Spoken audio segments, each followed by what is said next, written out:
Hey, wrestling fans, don't forget, if you enjoy this week's conversation and want to hear the full episode, including FTW Fallout, which contains the discussions that didn't quite make it on the air, you can head on over to fanstalkwrestling.com, click Join the FTW Community button, and pledge $5 a month or more.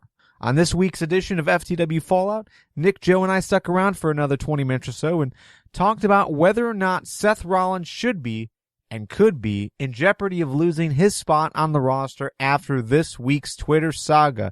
If you didn't catch the story, it is a doozy. Definitely check that conversation out. Even if you can't afford $5, pledge at least $1 or more a month, and you'll receive this episode and others a full day before. So you'll get the FTW podcast on Tuesday night rather than having to wait with the rest of the adults on Wednesday morning. No offense, guys, of course. Every bit of the money you pledge will keep this conversation going every week. Plus, it also means we'll be able to devote more time and energy to the project. So more episodes like Fans Talk Lucha, WWE Network commentaries, the return of Wrestling with Beer, and an assortment of ideas that we're all putting together with you guys. So definitely join the paid membership of the FTW community, and let's keep this show rocking. Beard.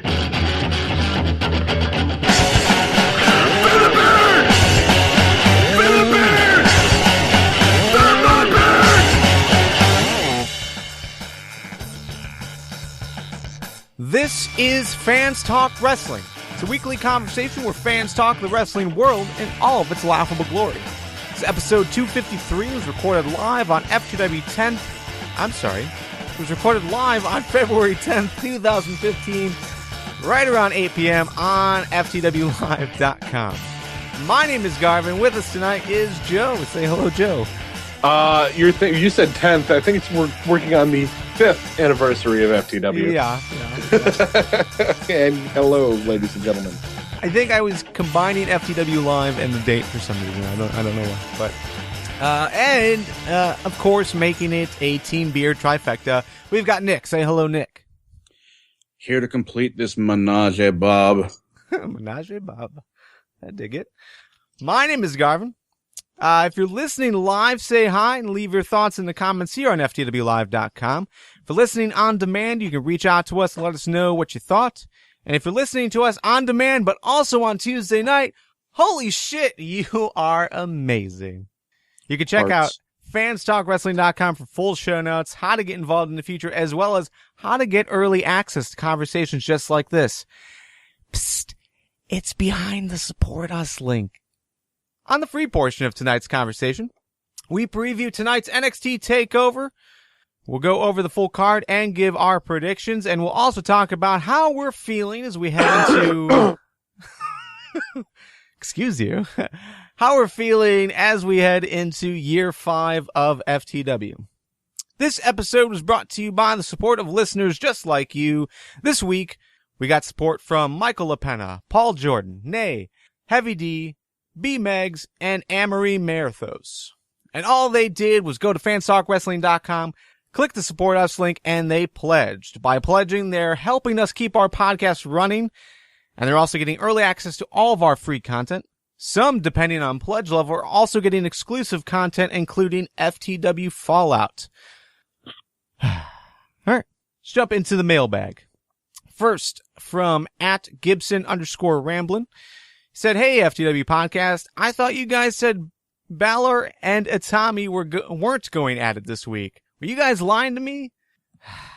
In our defense, it was confusing shit. That damn graphic, man. Hey, man. I mean, think about it this way. You reseed after every round.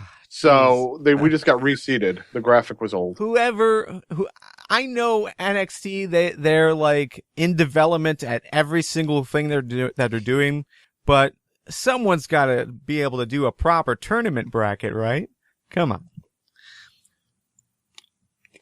Also, shout out to Ryan Davis KOW on Twitter.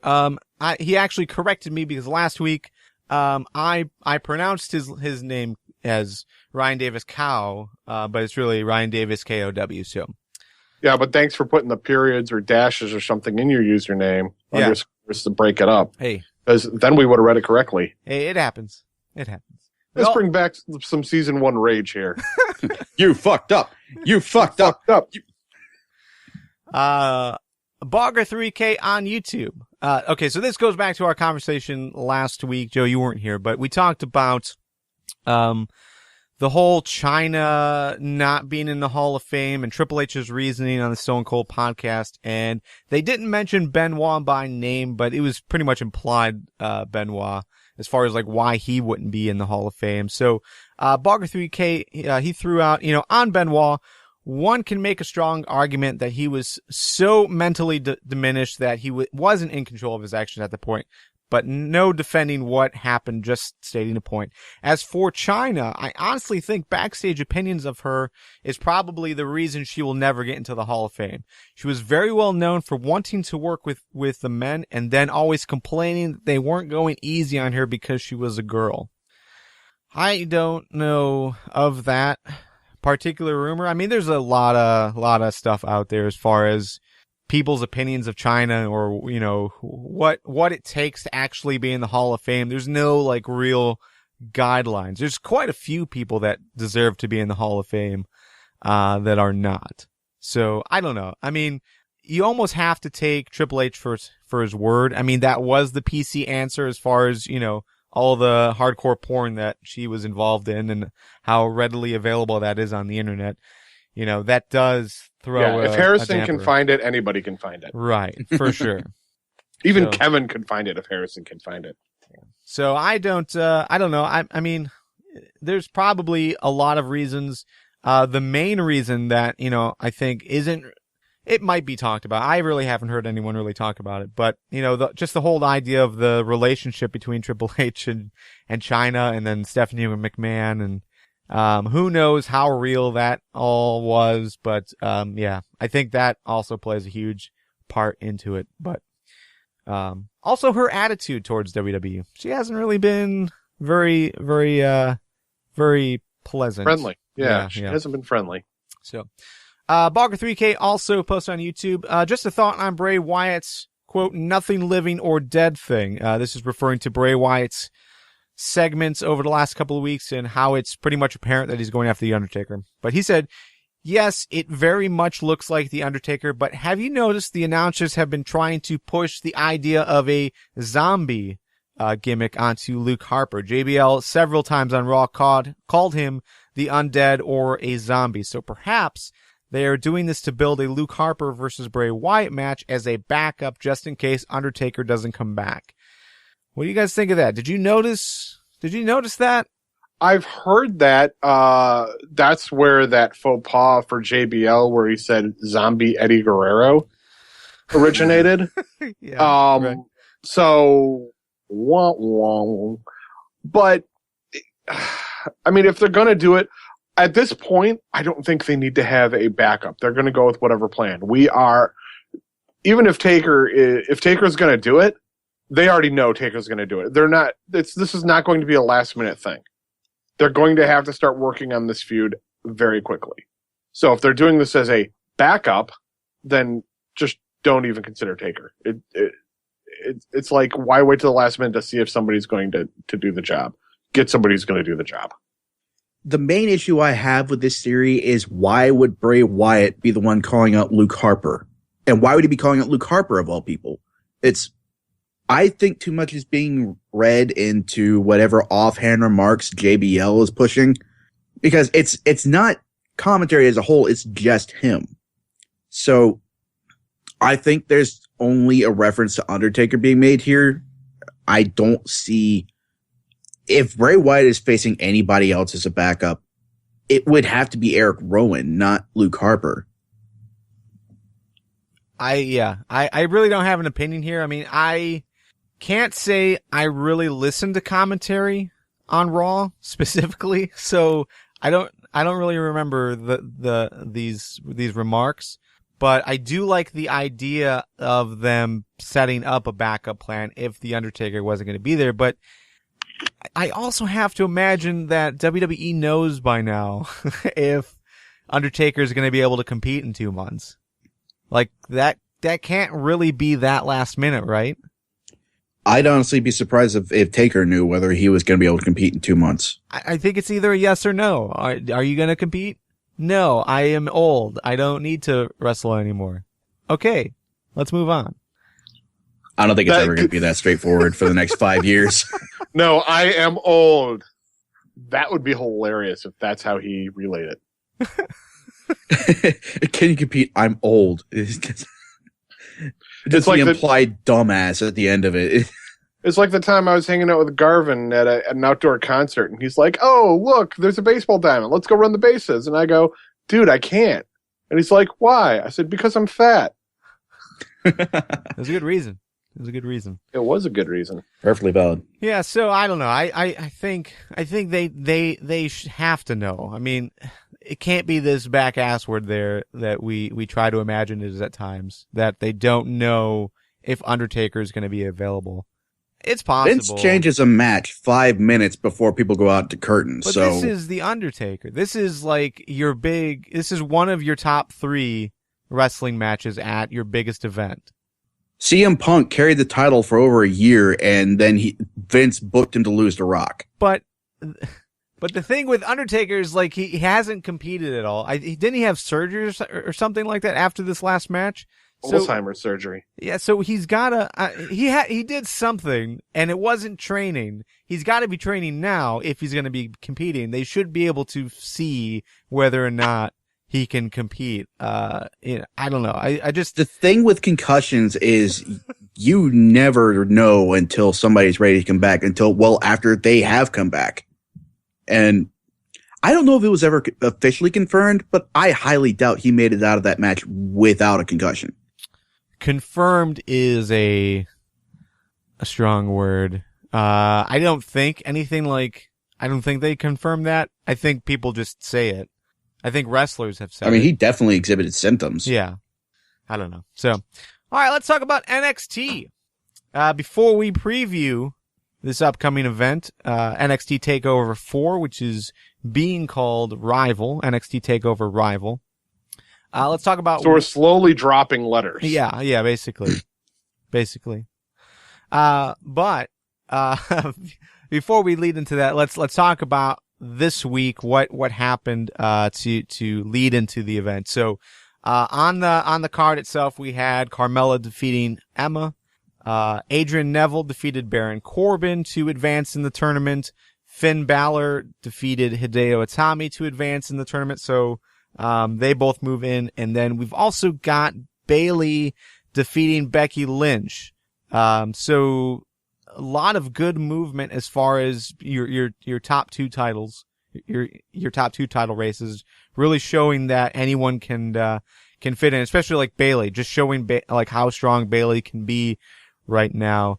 I think that was a good move. So overall, this week, did you like the build towards Takeover, Nick? Yeah, absolutely. I think it was well done. I don't know what I was expecting from Balor versus Itami. I think they made the right move there. I think Balor has, I don't want to say more ready, but they've definitely pushed him harder. He definitely seems to be the guy the WWE is behind more. Yeah. So I think Balor versus Neville is going to be an absolutely awesome match. And, well, go ahead. Well, I was just going to add, it is odd, just because, looking back to how Hideo Itami was brought in compared to Finn Balor, it looked like Hideo Itami was going to be that guy that they push hard and that would get the first round of opportunities. And I don't know what it is. I don't know. Maybe he's just not gelling completely. It does seem like, he's really softened his hard style, that hard Japanese style. He just isn't bringing the same, energy to his matches, but it does seem like there's something off with Itami, like something's just not clicking. So to me, like if you were to ask me a month or 2 ago who would be advancing first, I would have gone with Hideo Itami just because of the hype.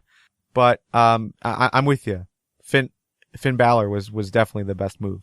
Yeah, I don't necessarily think that Itami's translating as well to the crowd. Like he initially did, people were excited, but there's an entirely different style there that, I mean, while they're trying to adapt it for the WWE, it doesn't, it may not necessarily be integrating well. And, you know, there's always the language thing.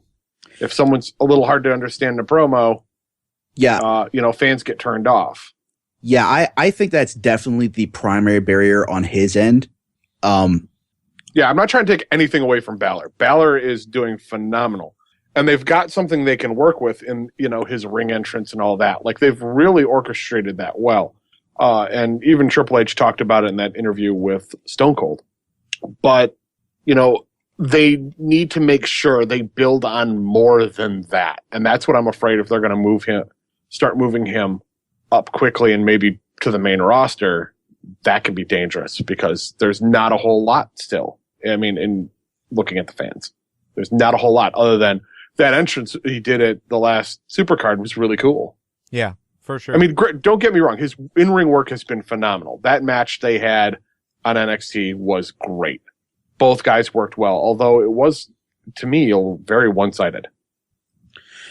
Yeah, I'm not terribly worried about Balor. I've seen his work in New Japan. I've seen what he does sitting at the top of the card, and he's obviously ready. Maybe there's still some fine tuning that he needs in order to do that in the WWE, but yeah, he's absolutely ready right now to transition to the main roster and build his way up from there. With Itami, I think in a match, he can absolutely hang with anybody on the main roster.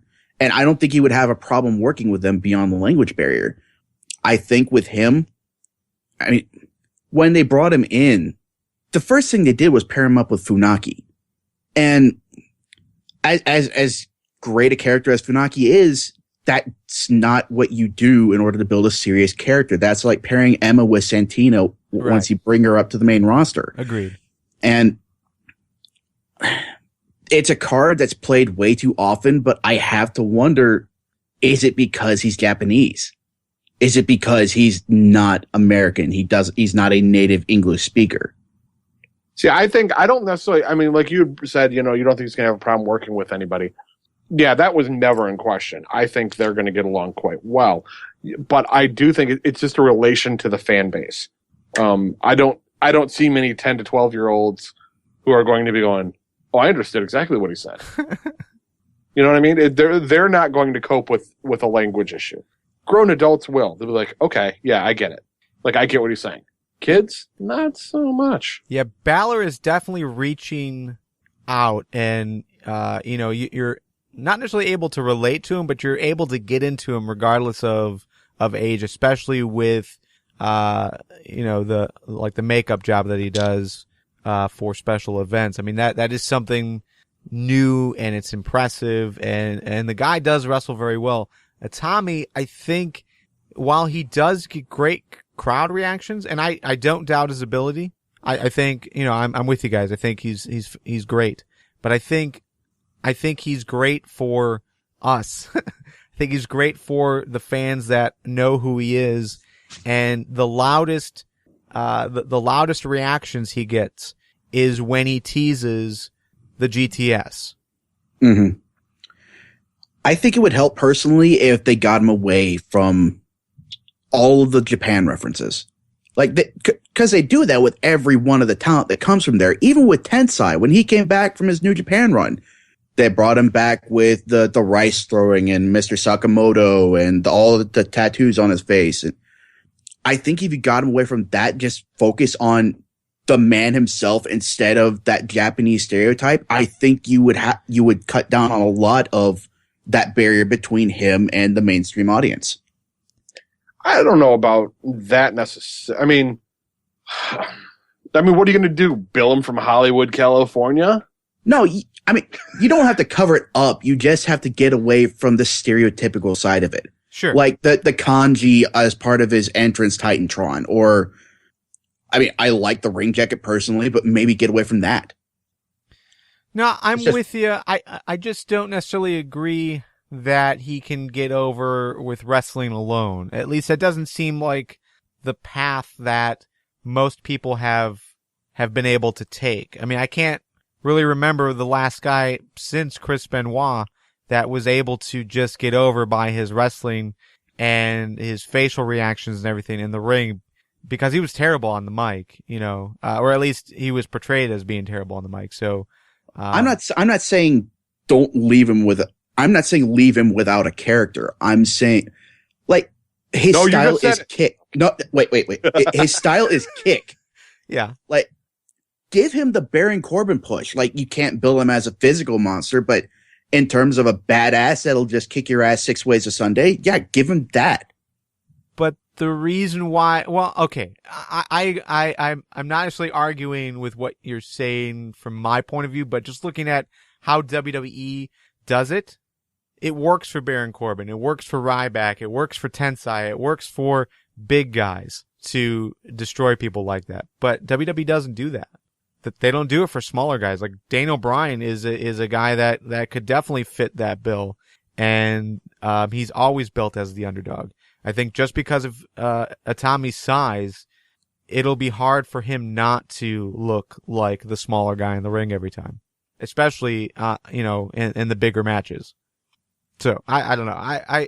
All I'm saying is, like, looking back, I would have flipped this script. I think I would have thought Itami would have been the guy to get the nod. But I'm not upset by either. I think either would have done well. And like you guys, I cannot wait until Balor versus Neville. I think that's gonna be a fantastic match. Mm-hmm. Yeah.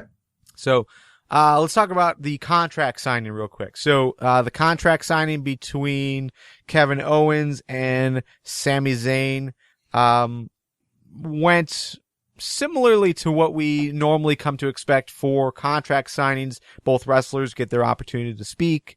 But this one played a bit of a swerve for me. I wasn't expecting how they did this, but I think it worked so well. And that was the fact that Kevin Owens was like, I'm not wrestling to just fight and to just beat up Sami Zayn. That's not my point. My point is I fight for a prize, and that prize is more money. That prize is, the ability to provide for my family. I think that was a nice touch. We've heard, repeated over and over, especially after, Triple H's interview with Stone Cold about the reality era. And I think adding something like that touch of reality there, I think really makes this match feel all that more important. What do you guys think? Definitely. It was very smart to play that card, not just with how the contract signing itself went, but the reasoning behind Owens holding out for a title match. In the interview Sami Zayn gave this week, he mentioned how Owens played this from the beginning. This is what he was after from the very beginning. He pushed the buttons that he knew would get him a title match.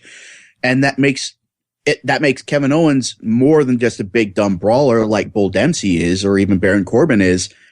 That makes him a thinker. That makes him a strategist. That makes him smart. And that's what we need in WWE storylines, is smart storytelling, smart characters. What say you, Joe? Please repeat the question, because I was thinking about what everything Nick was saying, and I lost the question. Owens basically refusing to sign the contract because he doesn't want to just fight Sami Zayn. That wasn't the point. Right. It was to fight for the title, so he wasn't going to sign the contract until the title was on the line. No, I like that. I do. I think that it really helps define Owens' character, especially when, a lot of the internet marks know that he just recently had a kid. So he's there, and he's gonna scrap and fight, and he's gonna do what he needs to do to make sure his family's taken care of, and what he's gonna do. And to me, that's a great storyline, right? And it gives a different angle than what they've done in the past in other companies. I love the fact that they went through and they showed all the pictures of them together, like, throughout the years. Like, these guys were together all the time. These guys were best friends, and all that is out the window, right? Because I'm doing what I have to for my family, and I don't care who the fuck gets in the way. Yeah, I love it. Yeah. To me, that is a great way to go about this, and I almost wish we would have had a little bit of confrontation before that's brought into it to really build that point even more. Because I think it's a very powerful point, and they could have milked that for all it's worth. But I think they're almost rushing it a little bit. It's still a great point and great thing for the storyline. But I think that they could have done a little bit more. They could have made, to me, it's more of a point for further in a feud. Yeah. Not with Owens debuting so soon and then bringing that in. It does feel fast tracked for sure. But, before we get into that point, and we could talk a bit more about that as far as the overall build for that match when we preview the show. But generally, we hear that phrase a whole lot, and which is it's not personal, it's business. But I think this is the first time that I can remember where it felt like it was based on a real idea, not just a wrestling idea. It wasn't just a wrestling statement, but it was a real man statement, I thought that was really effective. Be a man, Hogan. For reals. All right, so NXT Takeover Rival, it's going to take place tomorrow night. Or tonight, if you're listening on demand. It's going to be on Wednesday. Overall, a lot of people are looking forward to it. We're looking forward to it.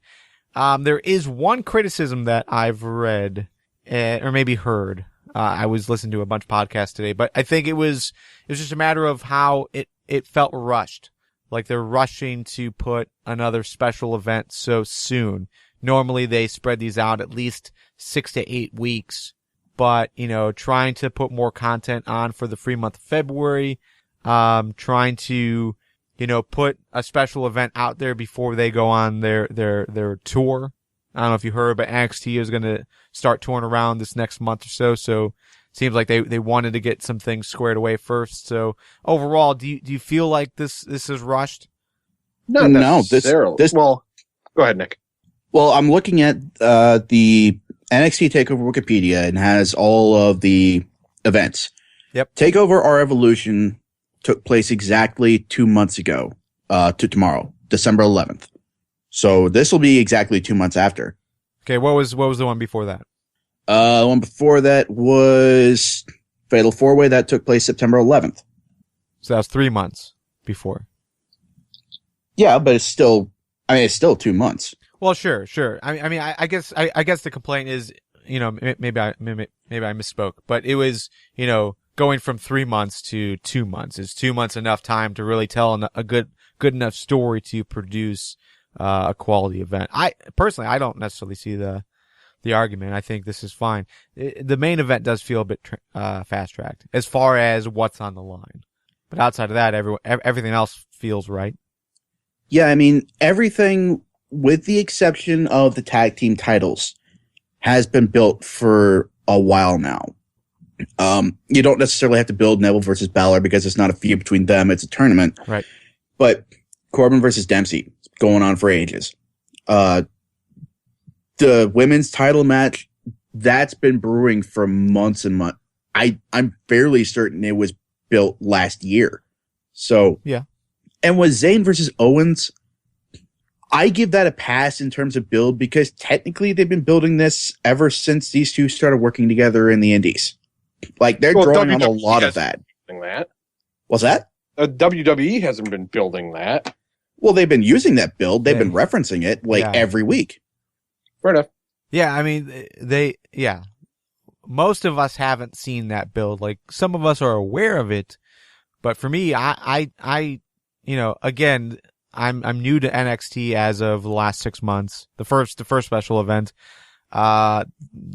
Owens' debut in NXT was my real introduction to him. So, I'm aware of the story, but I never saw the story. So, but yeah, I think WWE is doing it in a creative way to bring some of that in. Definitely the first time we've ever seen WWE, acknowledge in this capacity, like acknowledge the background of everything that happened before WWE to sell a match. And what makes it even bigger for me is this is the main event. They're selling their main event based on the past that a majority of fans, well, maybe not a majority, but a lot of the casual NXT fans are just learning about. Yeah, the casual ones, but I think that the diehards are, I mean, the people who are making sure to watch every week, who are really into it. Sure. These are the same guys who are into the indie fed, so they know what's going. Yeah. Yeah, and I think the whole issue of the build since Owen's debut, I think that's mitigated by all the emotional fodder that's being poured into it. Like just how hot this feud is burning right now. All right, well, let's start from the bottom and go our way up. Your thoughts on the basic build of each match as well as your prediction. We're going to start with Baron Corbin versus Bull Dempsey in a no DQ match. Nick, let's start with you. Overall thoughts on the build and then your prediction. I'm not crazy about really any aspect of this match, including the build. I think it's very basic, very cookie cutter. And I figured it was going to be renewed to this point. And I got that when Dempsey interfered with Corbin's match, but I'm kind of hoping that this is the end of it. So I'm going to predict in Baron Corbin's favor. Joe? I kind of feel the same way Nick does. I don't really have an interest in this match. I can't get behind Bull Dempsey. Like as a character, I get Baron Corbin. Right.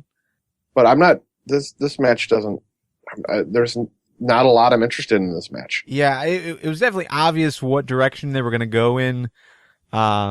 Just looking at the build into last week, and it did feel like Baron Corbin really didn't need that main event push just yet. It just didn't feel right for him. So, I mean, this is what I was expecting, but I'm with you guys. I'm not into it. Bull Dempsey lost every match that they've had together. He's been made to look like a fool while Baron Corbin is destroying guys, in 10 seconds, 15 seconds, 25 seconds.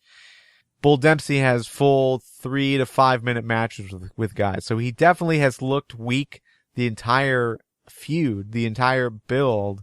I just can't, I can't get behind him. Like, why do I care? Why does Baron Corbin, I mean, obviously Baron Corbin cares because, Bull Dempsey took him out of that spotlight, but this match just doesn't, I don't know. I don't see the point to it. So that Baron Corbin can once again pie face this guy or what? I don't know. Yeah, I think this match is just a result of the fact that they didn't really think Corbin's placement in the tourney through. Like the match he had with Bull Dempsey, yeah, that made sense insofar as the match itself. Now, it being included in the tournament, I think that was a mistake, and it seems like they recognize it after the fact as well. So since Corbin couldn't go on to become the number one contender, I think this is just a stopgap in order to both get Corbin out of that race and to somehow make him look strong. Yeah. All right, so you guys are going to go with Baron Corbin. I'm actually going to, this should probably be the start of a bad night as far as predictions go, but I'm thinking there's got to be something next for these two. And for me, for Bull Dempsey to be considered anything worthwhile, I feel like he needs a win here. So for me, I'm going to go with Bull Dempsey just because Baron Corbin already has a loss under his belt. If he gets another loss, especially because it seems like this is no DQ match. Let's remember that. Bull Dempsey seems like he's more of that evil type of wrestler that, is going to do whatever it takes to take down Baron Corbin. This isn't just a clean pinfall match. It's probably going to take to the outside. There's just many more opportunities for Bull Dempsey to get a win, but still keeping Baron Corbin, looking strong. So some kind of cheaty style win. So yeah, that's what I think. All right, the tag team championships are on the line as Murphy and Blake defend against Lucha Dragons. This is the first rematch between these two. So overall, thoughts on the build and predictions on the match. Nick? I'm I like this match. I don't necessarily like the way the build was rushed. Because these guys essentially came out of nowhere to win these belts. And I mentioned it last week too, that I still have trouble telling them apart if I'm not looking at their tights. So I think this will be an excellent match. I don't necessarily think I can see the Lucha Dragons coming back and taking the titles back. This is less of a prediction more than a hope, but I think the Lucha Dragons will be going on soon to the main roster. So I think this is just the obligatory rematch, and it'll give the Murphy and Blake a good, solid win, and I think that'll be the end of it. Yeah, I don't know. I personally struggle with Murphy and Blake as far as just trying to get a strong vibe. I will admit that I've missed a number of, I was very spotty in my NXT. Like, I started watching and it was great, and then I was a little spotty, and now I'm back into it. But why do you keep giggling, Garvin? Sorry. Go on, continue. But I seriously, I just want more. Like, I don't see these guys are a struggle for me a bit. Okay, let me jump in. I don't care about this match. I'll say it. I'm not into either of these tag teams. I think I didn't want to say that 2 matches in a row, but yeah. I like the Lucha Dragons. Don't get me wrong; they're talented, but I don't feel the build here. Yeah, putting the titles on Murphy and Blake the way they did just felt really odd, and I'm not into the tag team yet. Having the titles on them doesn't make me more into them. It makes me scratch my head on why the decision was to push them with the titles instead of, keeping the build going for the Ascension? The Vaudevillains? The Vaudevillains. That seemed to be where they should have gone. That's what they were building. But you've also got, man, why am I terrible with names today? Enzo and Cass? Enzo and Kaz. You've got those two. Like, why have they never really been given that opportunity? I just think, like, there's quality tag teams in this division. There's quality characters. But for some reason, this feud just doesn't fit. It just doesn't fit with what NXT has done, in the past. It just seems like just oddly placed. And I was never really into the Lucha Dragons. Kalisto for sure. I think that guy's phenomenal, but I can't tell if Sin Cara really wants to be there or not. He's just really slow and I don't know, just odd. But I don't know. So I'm not into this match. But I'm gonna go with Murphy and Blake retaining. Yeah, this definitely feels like another stopgap measure.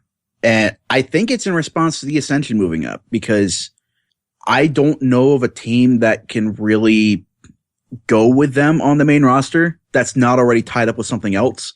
So, I mean, this really gives a lot of credence to the theory that the Lucha Dragons are moving up. And I don't necessarily know if Murphy and Blake were the best team to pick up the belts. Like, I would have loved to see the Mechanics get that nod with Scott Dawson and Dash Wilder. Yeah, even those two you could have gotten behind. Yeah, except I'm fairly certain Dawson is back from injury, although I'm not entirely sure if he got injured again. Yeah, I don't know. I love that team though. All right, so we're all going to go with Murphy and Blake retaining. Charlotte defends the women's championship against Bayley, Becky, and Sasha. Joe. Yes. Who you got? I got Bayley. It seems to be time for Bayley. If she's going to win it at all, she's got to do it now. Especially, and it gives it enough, having it be a 4-way gives it enough chaos that even if she gets not a huge win, even if it's a little more sneaky, it doesn't have that big one-on-one type feel where someone hits just like the biggest finisher. She could sneak in, hit something quick, and bam, she's got it. Right. To topple Charlotte, Sasha, I mean, Becky Lynch, I still keep looking at her and going, Claire? No. But I really hope they, someone needs to take a sign to NXT. It says Lynch Clinch, and they adopt that. Agreed. But at any rate, Bailey, I think if you can get Charlotte and Sasha tied up with each other, like, they can, they can go. So if those two are tied up, it's really Bailey and Becky, and I think Bailey can pick up the win. The feel-good moment of the event. Nick? Yeah, I feel like this is going to resolve the long-standing feud between Bailey and Charlotte. I think she's going to win the match, come out on top of the title, and I think that Bailey and Sasha will have the program next. Charlotte strikes me as being about to move up as well. We've been seeing her a lot more on live shows. We've been seeing Sasha a lot on live shows too. So I'm not entirely certain that both of them won't make the move up, which I think would be a shame since Sasha really deserves at least a brief title run, given the work she's put in. Becky Lynch, I think she's a good worker. I agree with some of the grievances that Corey Graves aired about her, with the headbanging and the blatant misuse of the devil horns. That I cringe a little bit when she does that. Just it doesn't fit. And just as an aside, thanks to R Squared Circle, every time I see Becky Lynch, I instantly think McLita. Wait, damn you, Bork Talk. But yeah, I think Bailey will walk away with the win here. I think Bailey tells the best story. It is your feel good moment, Mm-hmm. but when she said very plainly that, well, Sami Zayn found his mean streak and that's how he won his title, so that's what I'm gonna do. Like, to me, that says nope. That's not the direction they're gonna go. I mean, I agree that they would be I would love it. I would love it if Bailey was your champion. I think having her as the leader of the division would be really cool. But to me, if you're going to take the title off of Charlotte, which I think they are, Sasha is the one I would give it to. So Sasha is my pick. Whatever. I believe in serious business, Bailey. We can't be friends. Okay. Adrian Neville versus Finn Balor for the number one contendership. I'm looking at the doc. We've all got Finn Balor. I want to hear your guys' reasoning why you don't think Adrian Neville will fight, or I'm sorry, will win this. 2 words: Mighty Mouse. Oh, God. Yeah, there's that rumor that's going around that they're going to give him some type of like Mighty Mouse type gimmick. No, he had a great run with the title. I just don't think right now there's anything else he can do with it. I think if he's going to be staying in NXT and not moving up to the main roster anytime soon, they need to get some other guys to work with the title, to build those guys, and then bring him back with a fever so that he can put on the show that he knows he can do. It's like having Triple H in the main event throughout the early 2000s. It was always Triple H. The 20-minute monologue, then you had the Triple H match, and then the 40-minute closing bit. I don't want to see. I think Neville needs a break so that we can imbibe these other characters. We can get into these other characters and really get behind them too. Make sure everybody's definitive. Sure. We had that with Neville already when he carried the title. The rise of Neville again can happen. I just want to see, I want to see Balor. I want to see Owens. I want to see Zayn. I want to see these guys and how they can work, since we've already seen Neville.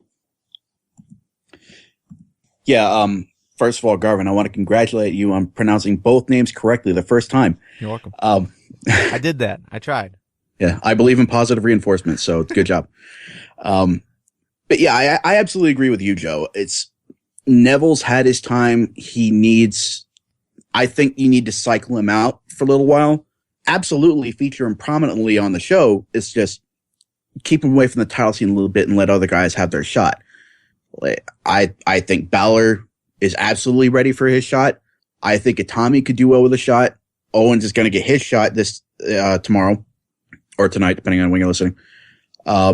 I think Breeze should get another shot at the title, which is where I think this seemingly brewing feud between him and Itami is going.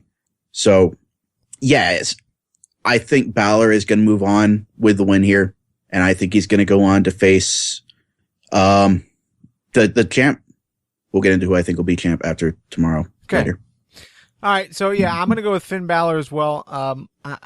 I don't want to say it has much to do with the thought that maybe Neville will be brought up soon, but that does play a part in it. Neville did hold that title for a while. He's been in that main event slot for a long time, and I think he has done enough to show what he can do and that he's ready to move on. So, yeah, to me, putting Finn Balor in that spot in the main event, I think it would be beneficial to him, win or lose. I think it'd be beneficial to him, and we got to remember NXT is developmental.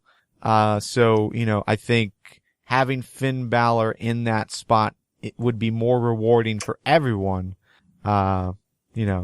Compared to Adrian Neville, which we already know what he can do. So, which leads us to the main event: Sami Zayn versus Kevin Owens for the NXT championships. Or championship, rather, just one. Thoughts on this? We talked a bit about this before, as far as the build, as far as that contract signing, as far as how they're really taking advantage of the backstory, as far as pre-WWE and bringing that into it. Overall, do you like the build? Do you like how they're doing it? And then, of course, who do you see leaving with the title? Well, first, if you've got Zayn and Owens fighting for the NXT championships, who is going to be the NXT champions? I already corrected myself. You don't have to dig. But I am the tag team champions. No, I am the tag team. I'm sorry, it just rang very hard. I do like what they're doing. As I said earlier, I just find that on the Owens side, we haven't had enough to get used to him yet, and then all of a sudden he's going for it. I get it. I want more Owens action before putting him in this spot. Like if there was another month before Rival, then I think it could be a little different. Like I said, I think they're rushing I'm doing this, because I have to. And no one's getting in my way, for my family. I think that, like I said earlier, it's rushed, but I like it. I think Owens and Zayn are going to put in a great match. Zayn just got the title, and then bam, he's wrecked. I don't think it's shown him as a strong champion. He hasn't had time to get his footing, in my opinion. Okay, but you are going with Kevin Owens winning. Yes. Okay. Let's make it true. Nick. I actually like that aspect of things where Zayn's still trying to figure out where he stands as a champion. And just the way they built Owens up as this strategic thinker that also has a penchant for brawling. It makes it look like this was one big master stroke by Owens if he comes out and wins, which I'm personally thinking that's what's going to happen. And I don't think that spells the end of Zayn in the title picture. I think that will spark a long, possibly bitter feud between the two, fighting over the title, maybe trading it back and forth a couple of times. And in that instance, with a feud that white hot, I don't think that would hurt the title at all. Okay. I am going to go with Sami Zayn. I think Sami Zayn retains. I feel like it's way too early to take the title off of him. I still want to feel good about Sami Zayn's title run. His title win. We had like that fantastic moment at the end of our Evolution where everyone, held Sami Zayn in, on their shoulders in the center of the ring.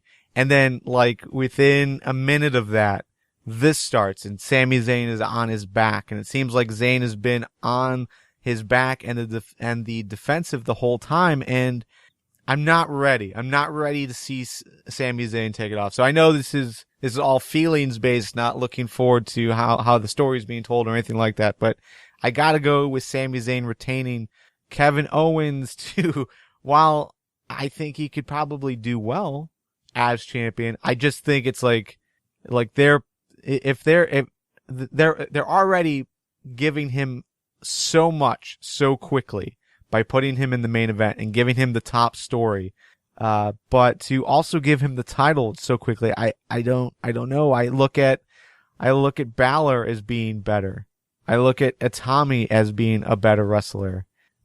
Just because we've had the time to get used to them. I definitely look at Neville and Zayn as being better than Owens. I don't know if I'm ready to believe that Owens can be champion at this point. Do you think that maybe they're looking at Owens to be like their Brock Lesnar? Their brawler, they're more, for lack of a better term, like meaty guy, like this muscle? No. I wouldn't compare him to Brock Lesnar. I would compare his attitude and the way he talks more to like a Stone Cold. And I was going to say Big Show, but in that more mass kind of guy is what I was kind of alluding to. Because he is a big guy. I mean, he's versatile, but he's a big dude. I mean, he's not. But compared to like a Bull Dempsey, like he's definitely miles above Bull Dempsey. Yeah, I mean, Owens was hanging with the Young Bucks for a long while in the indie scene, and those are the epitome of flippy spot monkeys. So, yeah, I definitely wouldn't compare him to Big Show. That's just an insult, in my opinion. Agreed. I meant as far as like stockiness goes. I mean, he's better than Big Show at, when Big Show actually could move. Well, okay, so he granted he's superior, much more superior to Big Show, but I guess he's Big E without the muscle tone. I'll get that. I'll take that. I don't know. But either way, I like Kevin Owens. I'm just not. I'm not into the story enough to see him taking the title.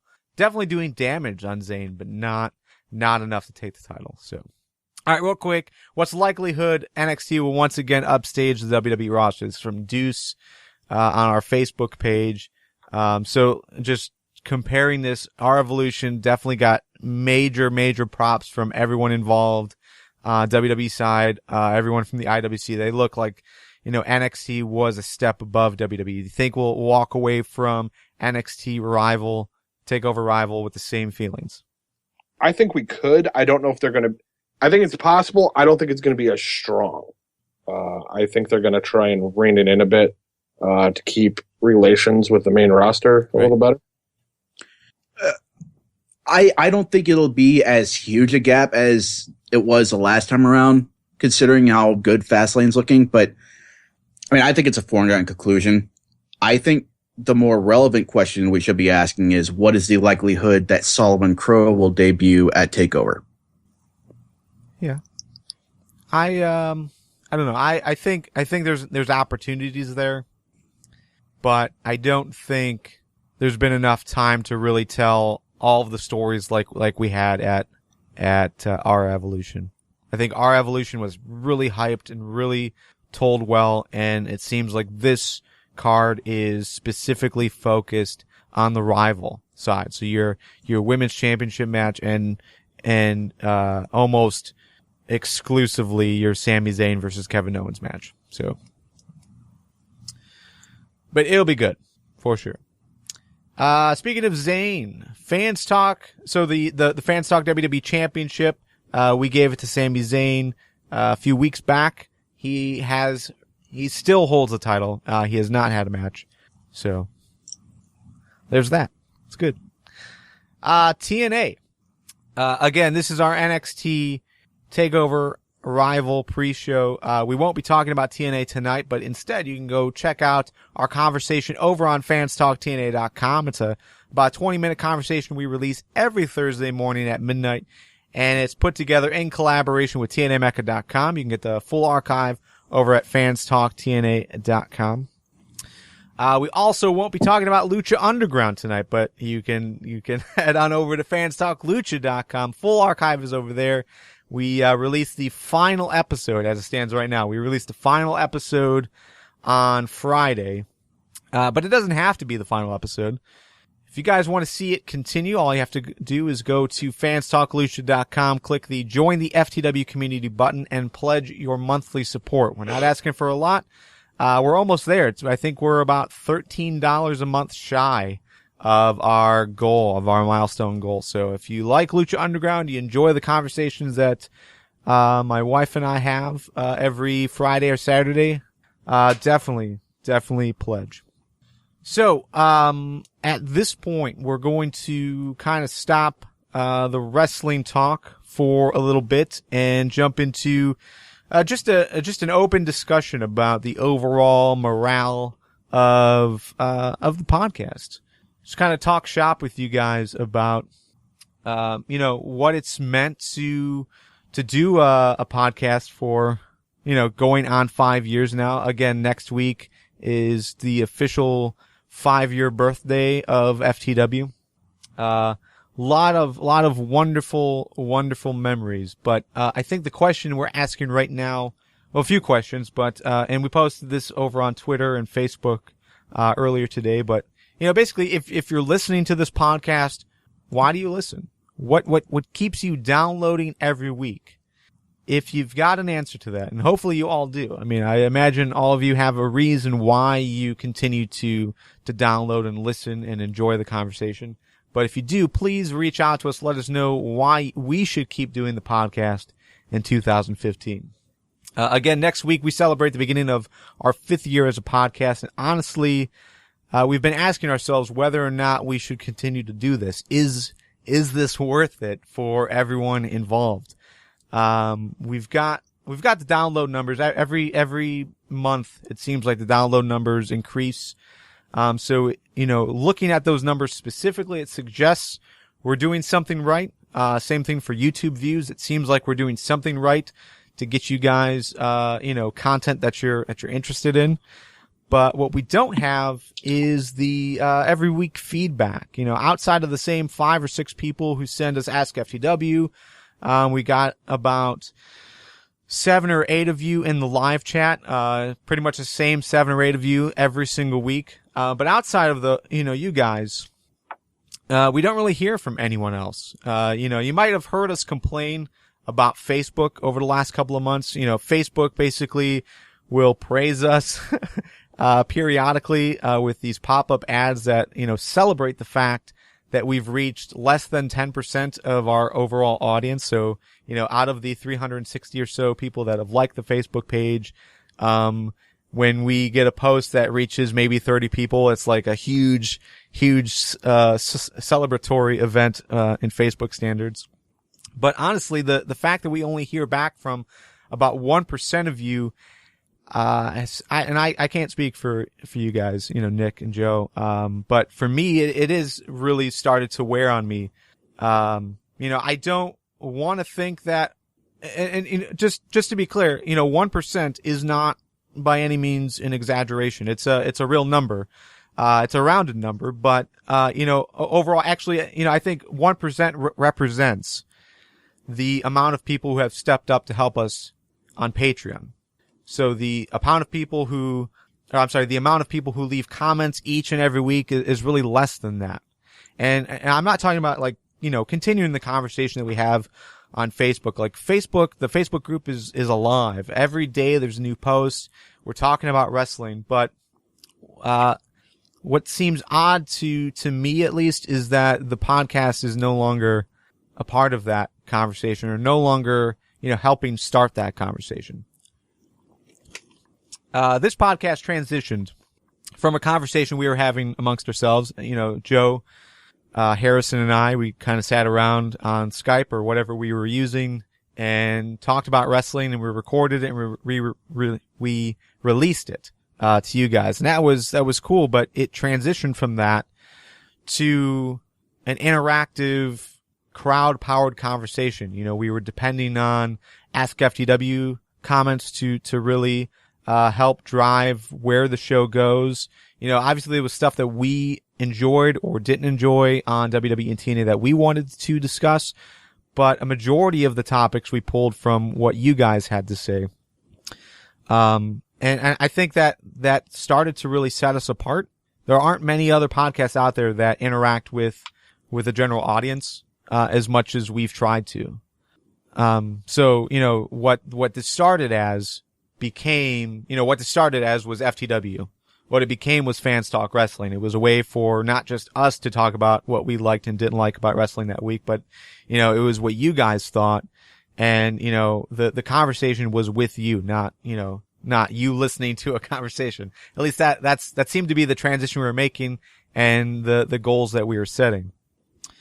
So, you know, while we've loved the ability for everyone to have the opportunity to talk wrestling throughout the week, what seemed to really fall off the radar was the interaction we had gotten used to, on the podcast. We just don't know where we fit in the conversation anymore, where we fit in with your guys' life. You know, especially the Facebook group. If we look at the Facebook group specifically, you know, the conversations continue to go on every single day. Like I said before, Ridge Coffee, that was a guy that was posting a whole lot, over the last couple of months, and all of his conspiracies got responses.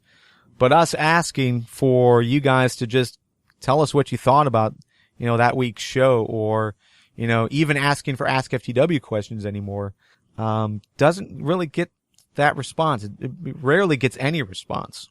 So, you know, if you're listening, why aren't you reaching out to us? Have we become that naggy girlfriend that is just always asking you for, you know, attention, and you just would rather not? Like, what is stopping you from reaching out to us and letting us know what you think about the show? So I don't know. Do you guys want to jump in at all? Your overall thoughts? I mean, this is mainly my commentary, how I've been feeling as of late.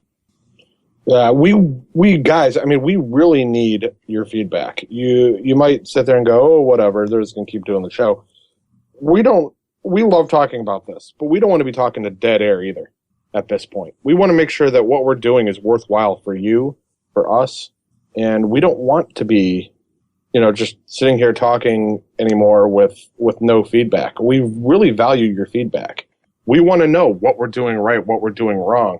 And, you know, people, I mean, that's why we want you to show us, even with $1 on Patreon, you know, show us that you value us enough to give us $1. Look at the Dudleys when they went to Paul Heyman and ECW. It says, we're not asking, we just want to know that we're appreciated.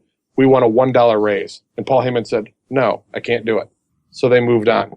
Give us that $1. Show us that you love us or like us or even hate us, but want to hear what we say so that you can yell back at us.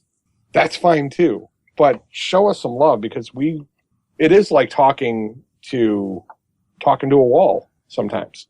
You know, if we're not hearing from you guys, we don't know if we're doing a good job, a bad job, or if people just download us because they're podcast catcher, whatever it may be. It just is downloading us, and you're not actually listening to us. Yeah. We need your feedback. Yeah, and real quick, you know, one thing I also wanted to add, you know, the reason why we started the Patreon thing was kind of twofold. I mean, one, we are very sincere that, you know, we want the podcast to be able to pay for itself. We know we've got the listenership to qualify those requests that we've made as far as, you know, donations.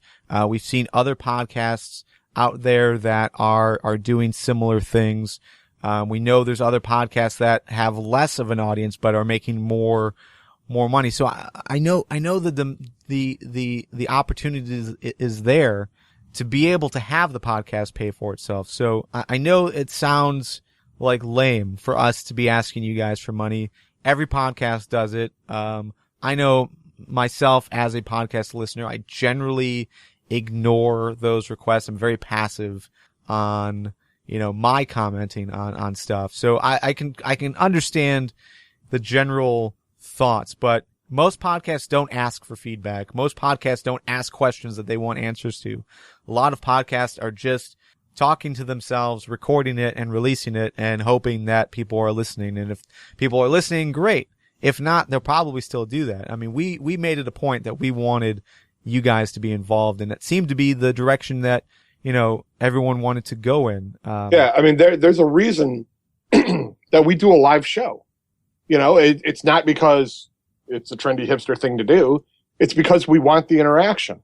And I know this is coming from the guy who wasn't in the live chat today, but still, we need your interaction. We want that back and forth. We want to see what you say. You know, that moment when Harrison said, yeah, I think that Team Hell No is the best tag team since the 1980s, and you guys and us blew up at him. Like, that was a great moment. That was really fun to sit there and see everybody yelling at him in the live chat, being like, you idiot, what the are you doing? You know, we can't have those moments without the interaction with you guys, and that's what we want. That's what we enjoy. Yeah, we're the talking heads, and, you know, so be it, but we need that interaction with you guys. If we can't have that interaction with you guys, why are we still doing this? That's the fun. Before I pull in some comments from the live chat, the other thing I really wanted to add was, you know, again, doing the Patreon request was a twofold thing. Sincerely, we want the podcast to fund itself, but the other thing is, you know, we want to see who is listening and who really enjoys what we're doing, because we can't get that feedback, or we haven't been able for whatever reason to get that feedback through Facebook or Twitter or whatever. But, you know, seeing that support on Patreon lets us know that we are doing something right for some people. Go ahead, Joe. You were going to say something? I don't remember what I was going to say. But I will say, and just to explain some frustration that I've had. We have received some feedback, but the feedback normally isn't about what we're talking about. It isn't necessarily about, you know, questions that we had asked, or it was, I think the one bit of feedback that we get more often than not is, when is Harrison coming back? Yeah. Yeah, like that happened just today, in fact. Yeah. When is Harrison coming back? When's Lee going to come back? And, you know, while we can't answer those questions. Yeah, we can't.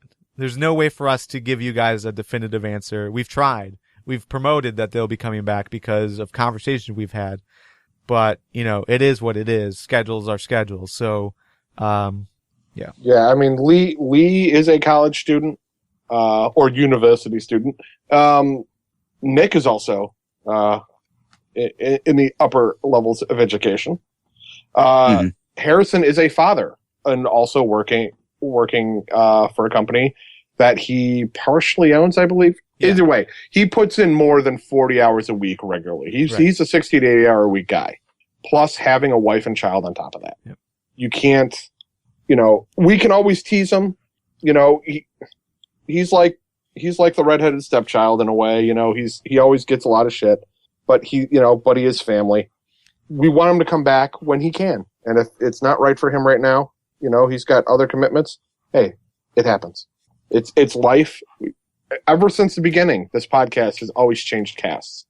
You know, we had initially, it was Harrison and myself, and then Garvin came in really quickly. Rob came in really quickly. There's a name we haven't heard in ages. You know, we had that for a while. We brought in Kevin. Kevin had work things that came up, so he dropped out and he became more sporadic. But then we got Nick.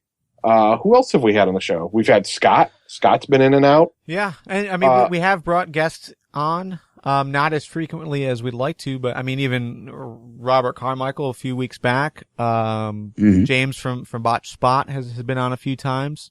We did interviews with at least local to me wrestlers.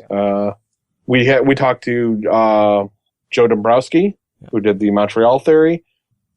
Yeah, so and we need your interest levels to show that we're not wasting our time when we try to do those things. I get it. We're not giving away T-shirts all the time now. I know that was a thing we did, but we need money to be able to do that. We all have, you know, we got to, I mean, I don't know what Nick's living situation is, and that's up to him if he wants to say it or not. He's in North Carolina. Okay. But I meant as far as Garvin's got a mortgage. and a roof. Garvin's got to keep a roof over his head. I got to keep a roof over my head. We have families we need to support.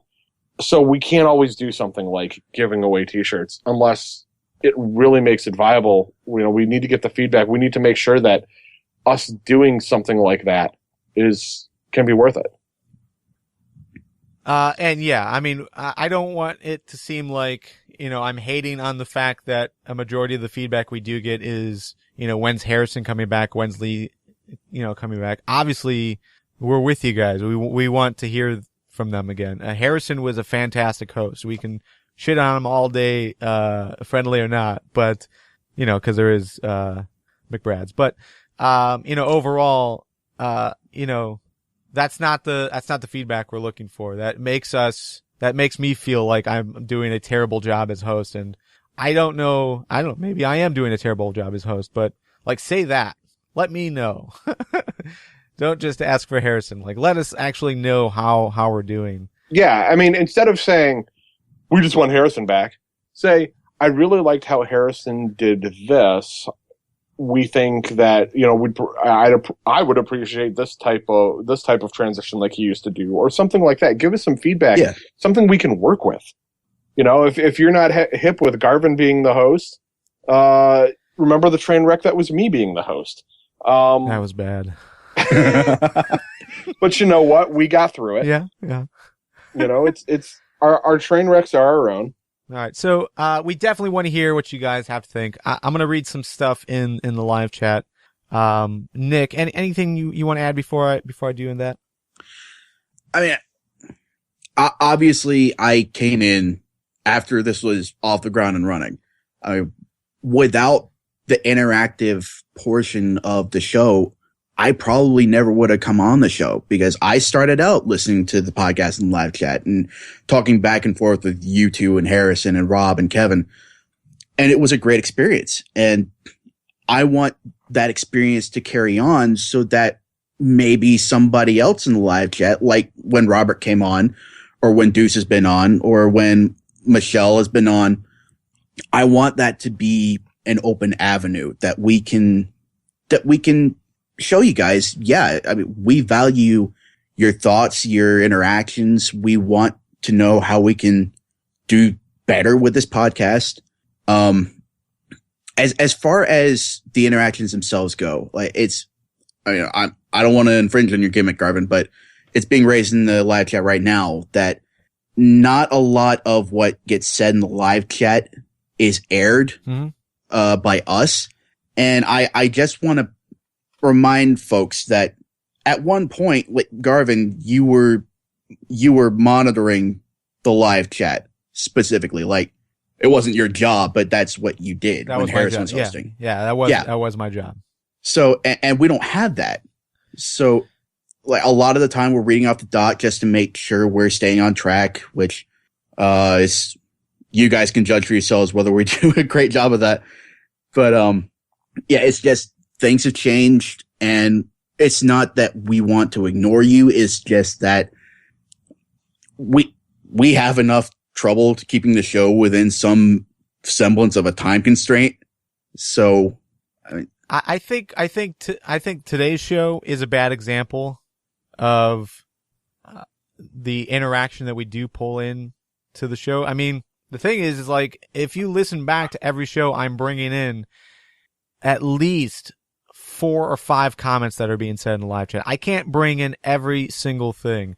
Do you guys at all, everyone who's been in the live chat, remember John, what was his last name? John Harris, just like the negative repeating comments that he kept making. And I finally did bring something in that he said, but we can't bring in everything. We're trying to fit in so much content, especially when we were bringing in the Ask FTW questions, that it's hard to bring in everything from the live chat as well. So, but whenever we did wins and fails, I always brought in pretty much every single statement that was said in the live chat for wins and fails. I summarized it at times. I didn't always name people if multiple people said the same thing.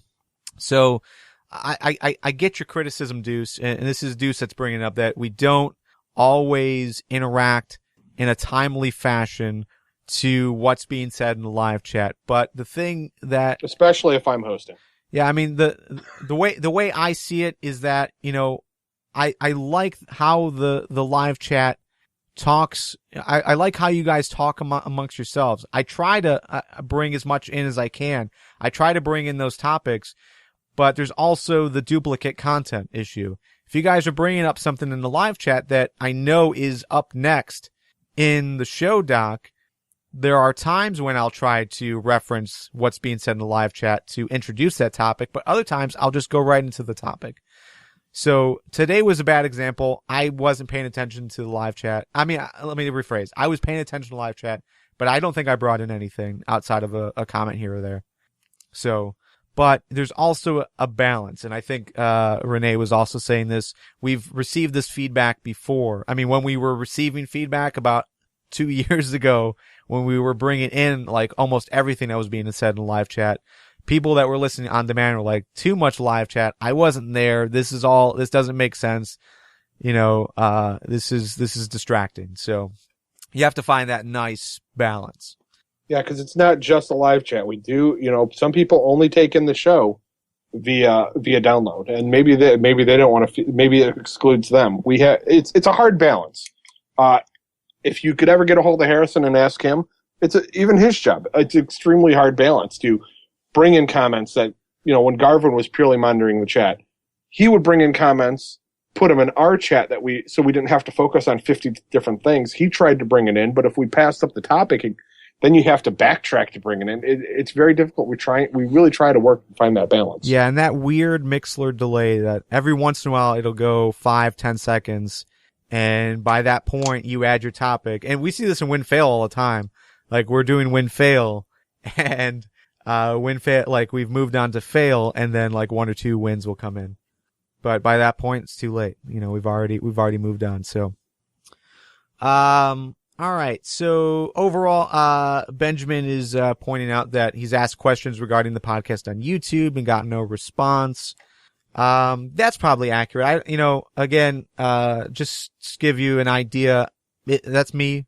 I'm primarily the one that's responding, at least under the FTW podcast name, whether that's on YouTube or on Facebook or on Twitter or whatever. So, I can't get to everything, and I'm totally cool with admitting when I failed here or there. I've been trying to be better with YouTube because we have been receiving a few more comments, not necessarily on the main show, but on the sub shows that we've been doing, like Fans Talk TNA and Fans Talk Lucha. Seems like we've been getting more comments there. So I've been trying to do a better job at responding to everything.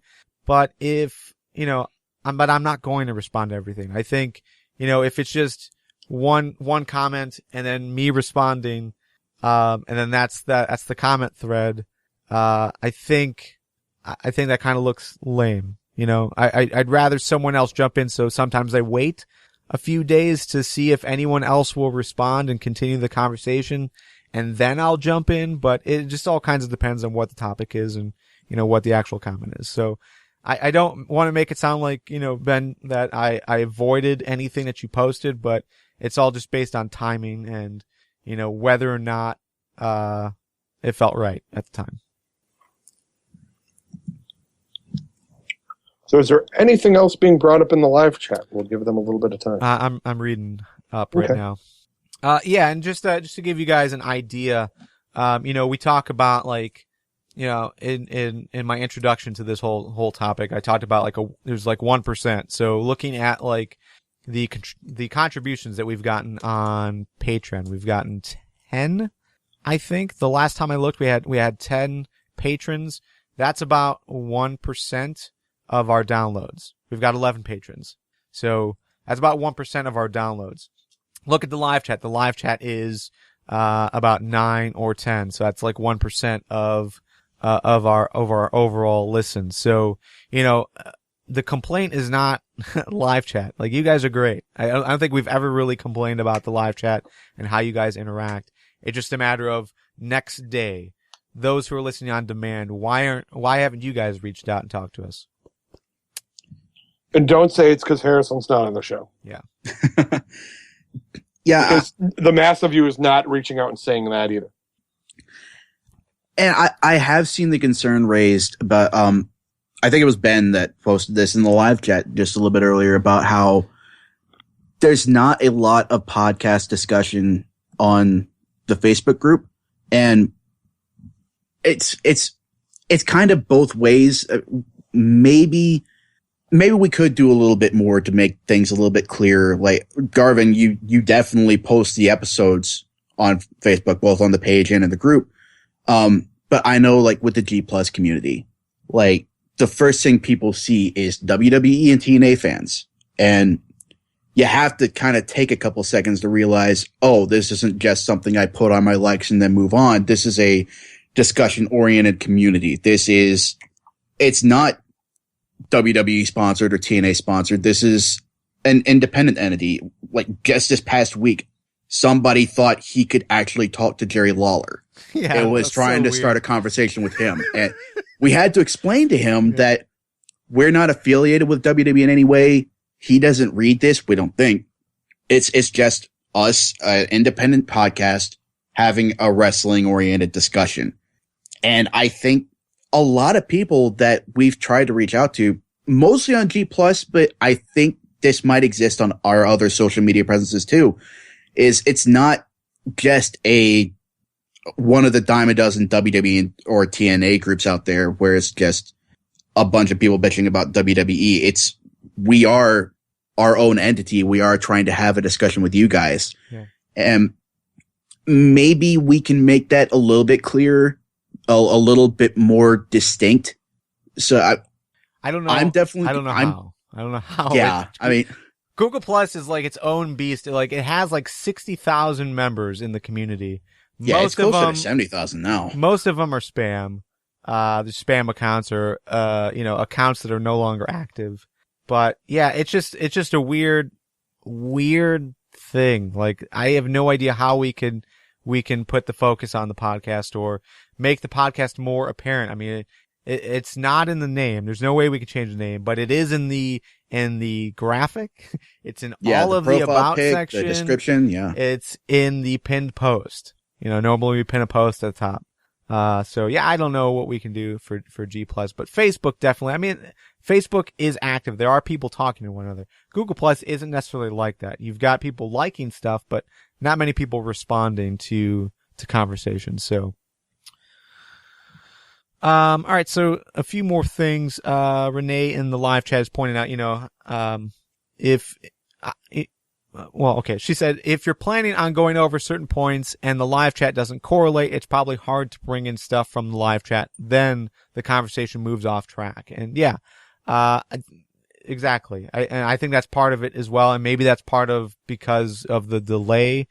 But I know very often I ignore Robert's comments like every time that he brings up ROH and NJPW. And I know most of our listeners haven't watched that, and I know we haven't watched any of that stuff. I constantly ignore Robert. I'm sorry, Robert, but I do.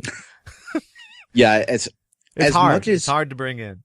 Yeah, I mean, as much as I enjoy New Japan, it even with the deal they've got with Access, it's still hard for me to not necessarily get a hold of the content, but keep it foremost in my mind to watch it, at least semi-regularly. Yeah.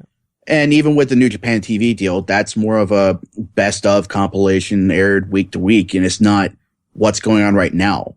Like tonight, they're having, or at least I think it's tonight, they're having a big pay-per-view event. And it's been prominently featured on Twitter, anywhere where New Japan has a presence. But I'm not watching that. I mean, for one thing, I'm doing a podcast, but I probably won't watch that as much as I'd like to. And ROH, it's got content I'm interested in. It's got wrestlers I'm interested in. I'm not necessarily interested in the show itself because I don't think it's got much of a direction, but I'm interested in the wrestlers. But it's just so hard to get a hold of through legal outlets that I can't be bothered to go looking for it. So yeah, it's just hard for us to have a conversation about something that we either can't or won't get a hold of. Yeah. By the way, Robert just threw in hashtag heel Carmichael is coming. Oh shit, we're gonna get buried on YouTube. Oh man, I'm sorry, Robert. I'm sorry. So yeah, I mean, again, we try to bring in as much as we can, but we don't want a lot of duplicate content. And then, I will also throw in the fact that, I do make some personal judgments. If it's going to add to the conversation and if it's something that we can really respond to in a, both educated and entertaining way, like we'll definitely bring it in. Conspiracy theories normally are ignored. Fantasy booking, I try to bring some of that stuff in, but there are times again, gonna name drop John Harris. A lot of times, like his stuff was just super overly negative that it wasn't worth bringing in because it was the opposite of the vibe that we had. It was the opposite of the feeling that we had. And, while I try to bring in the opposite side of things, for argument's sake, to get all sides, you can't always bring that in if it's constantly negative. Yeah. Yeah, there's a time and place for dissenting opinions, but what we're about is talking about what we enjoy in wrestling, and we're not blind to the negative aspects of it. If something sucks, we'll say it sucks, but we'll say it sucks and move on from there. We're not going to hammer that point home and beat that dead horse for the next 20 minutes. Yeah. Right. And, there was an early thing we were told by Matthew Priest, one of the guests we've had on the show, and he said, make sure, like, if you're going to bash something, if you're going to give something like, oh, this sucks, tell how you would change it. I would change this way, or this sucks, but I like this aspect, and this is what I think they could do if they do this. At least it gives you a positive spin, like, okay, this isn't great, but let's go to somewhere better. And that over negative thing, we can't deal with it, man. Yeah. All right, so we got some initial feedback from you guys in the live chat, and very appreciative. Thank you for stepping up and saying what you think, giving us reasons why why you're hesitant to talk with us on demand, post show, and all that stuff. It's really good insight. And again, everyone that's listening on demand, I hope you guys do the same thing. Just reach out to us, let us know what you think, and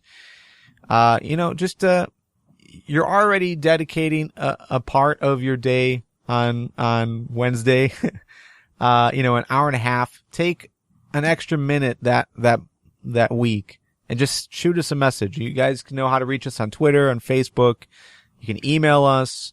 You guys know how to reach us. fanstalkwrestling.com. All that information is over there as well. So, but yeah, let us know. Why do you listen to the podcast? Why do you keep listening to the podcast? And, should we continue doing the podcast in 2015? We'll leave it up to you. Give us any criticism, feedback, thoughts you can think of. Like, we're not going to be pissed off about what you send to us as long as it's sincere and it's not something like, I hate you guys, die in a fire. Anything short of that is fair game. Like, we'll process that and accept that, and we'll factor that into what we're doing and move on from there. So, I mean, don't be afraid of us hammering down on you because you said something we don't like, or maybe something we won't factor it or we won't use moving forward, but we'll definitely listen. Yeah, because even if it's something that might not initially take effect, we're still going to remember that. It's still going to help us make decisions going forward. So a change you might suggest, and like, I would really, love the show if you did this. It may not happen in the next 6 months or something, but maybe it's something that will end up developing. Maybe it's something we actually have to roll slowly out to help develop, to ease everybody in. Yeah. But most likely we'll have to roll like maybe a 1d10 plus our constitution. Yeah, that is the hardest math for Garvin to get through. Yeah, so like if you think I ramble too much and I draw things out unnecessarily, like maybe I'm doing now. Yeah. Let me know. I'll try to work on that. If you have the opinion that I sound like a dickbag and like I'm not paying attention, then tell me. But I swear, a lot of times, like today, I was listening and thinking about what Nick was saying, and I kind of drifted off like, I wonder what... Wait, shit, what was the original question? Yeah. I do that a lot. Yeah. It's just me. I'm not perfect. As much as Harrison and Garvin and Nick like me to believe, I'm not perfect. Right. We do want you to believe that. That's right. That's so saith the Joe. Praise be to Joe. all right. So, I think we're going to end it here. Well, let's, win, fail. Women wrestlers aren't getting paid? Why do you do a job? Here is your win You do any job, and fail is to fucking get paid! of the week. You guys have a win, Joe? My win, is going to be the, Balor Itami match. Those guys did a great job, even though it did seem a little one-sided toward Balor. I think both those guys did a great job mixing their styles, and I look forward to seeing both those guys work their hearts out in NXT. I share that sentiment. I thought that match was fantastic. Nick, your win? I really enjoyed the Miz Nelson Cara match, specifically Miz being a total asshole on a live mic during the whole thing. That was beautiful. Yeah, I thought overall that was pretty good too. Another thing to talk about, contract signing that's being brought up by Renee in the live chat. Contract signing on NXT was fantastic. This week's Lucha Underground also deserves to get some love. Ben is saying Crazy Steve with Zubas. I think I missed that. But that would be a sight. Robert Carmichael wins ROH NJPW Road to the New Beginning. TNA, NXT, Lucha Underground. Robert loves all the things. Deuce's win is how TNA has been selling the Jeff Hardy injury using the TMZ reports and Matt Hardy updates. Yeah, real quick note. I don't know if any of you guys caught it, but yeah, they definitely used the TMZ reports. For sure they used it in the, this week in TNA preview that they put on YouTube.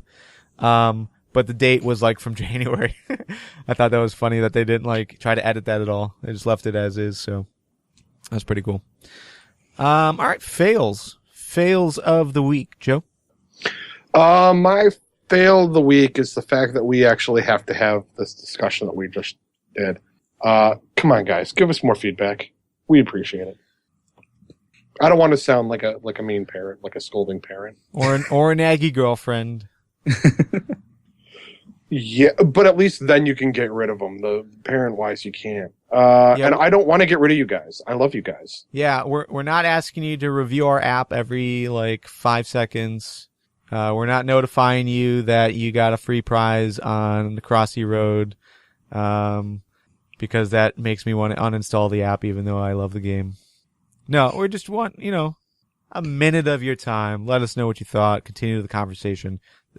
FTW is always, since we've transitioned to what we are today, it's always been about, starting the conversation tonight, continuing it throughout the rest of the week. So we want to continue that, but you guys, we need your side of the conversation. Nick, your fail? I guess the fact that we're getting another Corbin Dempsey match, I don't care. I can agree with that. I didn't write down a fail, so I don't really have a fail. Let's go with the live chat. Raw used 5 of their main guys at least twice in a night to fill or affect matches. Another fail, Raw mixed reactions toward Daniel Bryan. We also got TNA Lockdown as a whole, very subpar. And those are your fails. Final thoughts before we close out the free portion of tonight's episode. Give us your 2 cents on social media and maybe $1 on Patreon. Give me love. All we want is love. Thanks, Mr. Burns. Fans Talk Divas was a new podcast that we released this week. It's actually an extension. Yes. Yes? Did you say yes? Yes. Yes. It was very nice. See. Michelle Carmichael Clark is a contributor to Fans Talk Wrestling. She used to write for the blog. Now she produces content for our YouTube channel. And this is one of the things that she does is review review Total Divas every week. So we wanted to bring it over to the podcast feed just to get, a few more ears on it to see what you guys think, if that's something that we should continue with. But let us know. Let us know what you think. Leave a comment on those posts, as well as on the YouTube channel, if that's something you guys want us to continue with. But that is the end of the free portion of tonight's show. The rest of the conversation will be available to those members of the FTW community who pledged $5 or more a month. To join that exclusive group, head on over to fanstalkwrestling.com and click the Support Us link at the very top, and you'll be taken to our Patreon page with a list of pledging options and some of the milestone ideas that we've got lined up. You can join the conversation live every Tuesday starting at 7 p.m. Eastern. Otherwise, you can continue that conversation for reals. You guys can continue that conversation by leaving a comment on Facebook, Twitter, YouTube, Google+, or anywhere else you listen and anywhere else that we are alongside you. For myself, Joe, Nick, everyone in the live chat, thank you so much for listening. We will see you next Tuesday. See ya.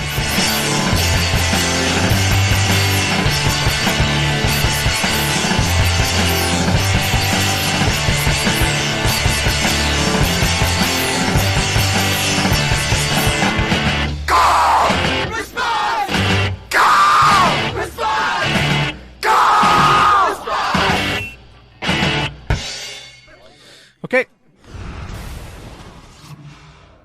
If you heard that noise, that means the free show is over, and we're now going to start on the FTW Fallout conversation. Those that are listening live, this will end very shortly for you guys, but overall, those who are listening on demand through the Patreon page, hello. How you guys doing? Joe, I know you only had a few minutes. I think Joe maybe actually stepped away. Nick, No, I'm here. oh, okay. Well, I kind of want to get one thing that I think a Fallout does very well is like those post-match interviews, and I feel like we need to do that. So, Joe, seemed like you were kind of down at the end of that conversation. Overall feelings about that match you just had. Well, it was a knockout drag out. We went the distance, and with the count out, the double count out, it was very unresolved. We're gonna have to have another match. We're gonna have to see where this builds to, and I tell you, I'm gonna win Patreon. I will win the FTW Patreon title. Now, it did feel like maybe you were distracted tonight. Is there? Are you not looking at the match at hand? Are you concentrating on the match coming up? I am. Right now, it's a little figuring out where that first step is to make the run for the gold. It's always a tough one, but once you find it, you got your momentum and you keep going. Ooh-ah. All right, Nick. Overall, I got some good vibes from you. Kind of mixed feelings on some things, but overall, I just wanted to clarify something.